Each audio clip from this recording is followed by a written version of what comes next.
Hello and welcome to PokeWeefs! I am Trainer Weefs and I had the best Pokemon day yesterday.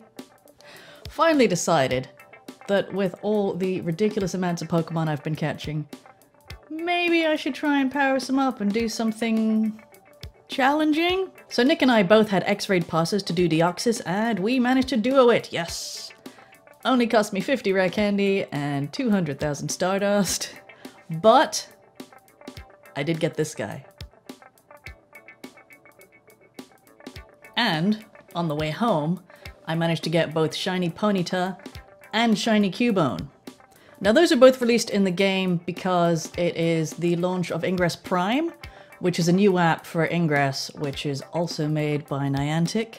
And they chose those two Pokemon because Shiny Ponyta has blue and Shiny Cubone is green, which represents the two factions in Ingress.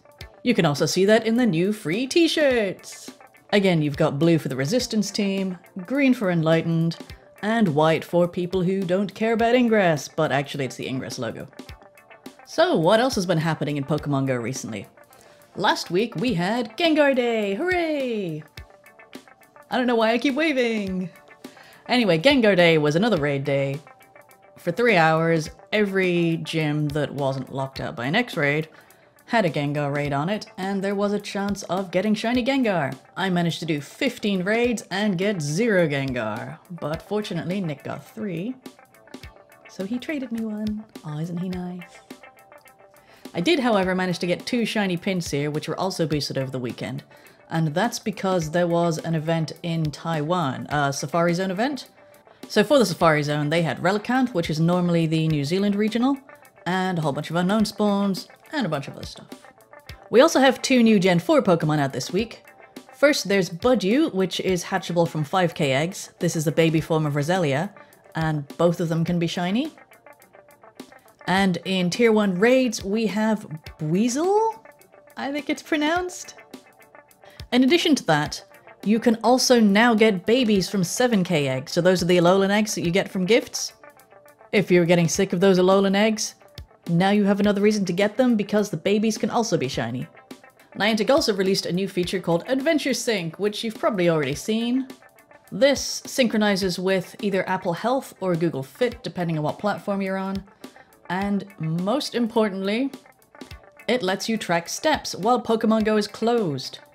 So if you want to hatch eggs and you are one of the many people who don't have a Gotcha or a Go Plus, you no longer have to fry your battery by running Pokemon Go with the game open in order to hatch eggs. All you gotta do is link Pokemon Go to either your Apple Health or your Google Fit account, and it will count your steps while the game is closed and then apply them to the game when you open it. It then takes a number of steps you've done each week, tallies them up, and gives you a reward based on how many kilometers you've walked. It seems that if you manage 50 kilometers a week, you get some 10k eggs, which is awesome. Except that you need to make sure you have some egg space when it decides to apply that, which is a little tricky since it doesn't actually say anywhere in the app. I will do a beginner's guide video on this soon, maybe next week, once we know more details on how it all works. For the moment, the key points are: have Pokemon Go closed unless you're actively using it, not just running in the background. Make sure it's linked to your fitness app, and it logs when you're running on a treadmill with your phone. So hopefully far fewer lost kilometers for not going in a straight line. It's now November, and that means new research tasks. The research breakthrough for this month is Shedinja. I know, it's not very exciting, but it's new, and it's the only way to get it. We also have Nincada, which you can get from a research reward. That is the quest for catching 5 bug Pokemon. It seems to be quite rare, so try and remember to Pineapple it, and once you have enough, you can evolve that into Ninjask.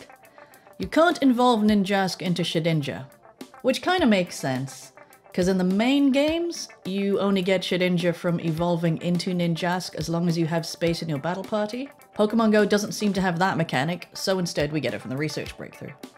We're also up to our 4th spin to form now. This one is labeled as Form 7 in the Pokédex, and you get it from throwing 3 nice curveballs. They don't have to be in a row, so just practice those spins, and I have a video if you don't know how to do that. And eventually you'll get it. The other most important thing this week is that we are right now in the middle of the Stardust Blast event, which means double Stardust for all catches and all hatches. But don't waste your star pieces just yet, because on Saturday is Cyndaquil Community Day! Yay! For Community Day we get both double catch XP and double Stardust, and Niantic have confirmed that that double Stardust will stack with the current double Stardust to get quadruple Stardust. So, if you use your star piece, which gets 1.5 Stardust, every catch during the Community Day hours will get you 6 times the normal Stardust. Star pieces last 30 minutes, Community Day lasts 3 hours. Save up at least 6 star pieces, or if you're me, 5, because I always forget to refresh at least 1. And hopefully you should be able to get a couple of 100,000 Stardust. Any Quilava that you evolve to Typhlosion during the Community Day hours or up to an hour afterwards will have Blast Burn, which is better than the current move, which is Overheat. It won't be a top tier fire attacker, but it's still pretty good. And finally, Let's Go Pikachu and Eevee will be out next week. I live stream on Twitch, so if you want to watch me playing it live, I'll be over on twitch.tv/weefs. But I will also be editing and uploading those streams into Let's Play videos, and you'll be able to find those on my other channel, which I don't use very much, but I'm going to start. And that is Weefs Plays, which I will link those both in the description below.